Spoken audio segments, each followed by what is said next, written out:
This is Akashvani, the news read by Apugapa. Prime Minister Narendra Modi will hold delegation-level talks with his Polish counterpart, Donald Tusk, in Warsaw this afternoon. The two leaders are expected to review bilateral relationships and exchange views on a range of issues. The meeting between the two sides will also offer an opportunity to explore other avenues of mutual interests. Prime Minister Narendra Modi today received a ceremonial welcome at Chancellery in Warsaw. Prime Minister of Poland, Donald Tusk, was also present on this occasion. After the bilateral talks, Modi will call on President of Poland, Andrzej Duda.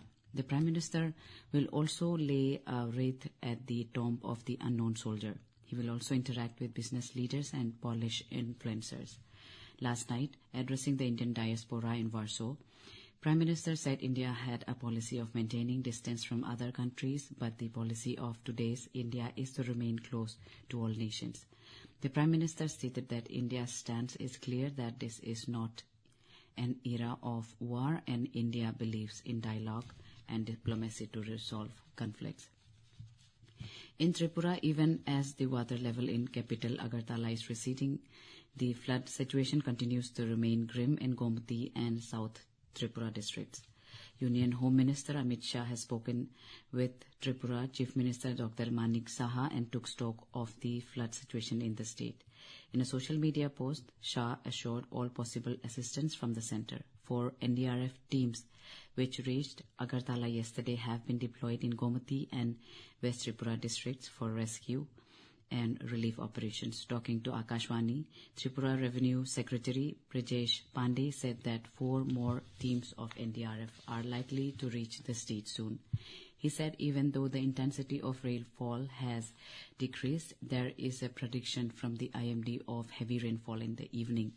The death toll in the rain-related incidents has gone up to 12. Meanwhile, Union Home Minister has assured Tripura Chief Minister that centre is rushing teams of NDRF apart from boats and helicopters to the state to assist in rescue and relief operations.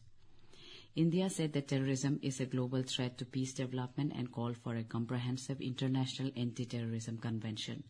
The chargé d'affaires of India's UN mission, R. Ravindra, who was speaking at the high-level open debate on peace building and sustaining peace convened by the Council's President Sierra Leone, said that given the importance of development for peace building, India has extensive development partnerships with countries in the global south and the cumulative value of its developmental projects now exceeds $40 billion.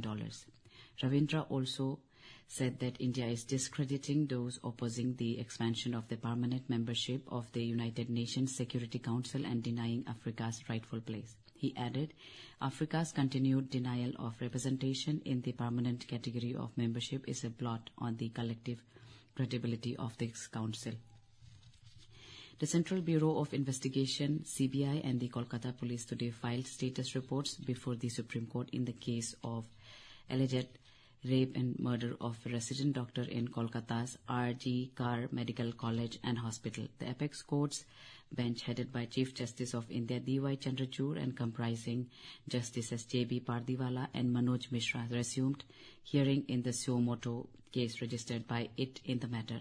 At the outset of the proceedings, the Chief Justice of India urged the agitating doctors to return to work, asserting that the ongoing protests could severely affect the public healthcare system. The matter is currently being investigated by the CBI after the Calcutta High Court transferred the probe to the central agency. During the previous hearing of the matter, the top court issued several directives, including the establishment of a national task force to examine the issues concerning the safety of doctors and medical professionals and to address gender-based violence.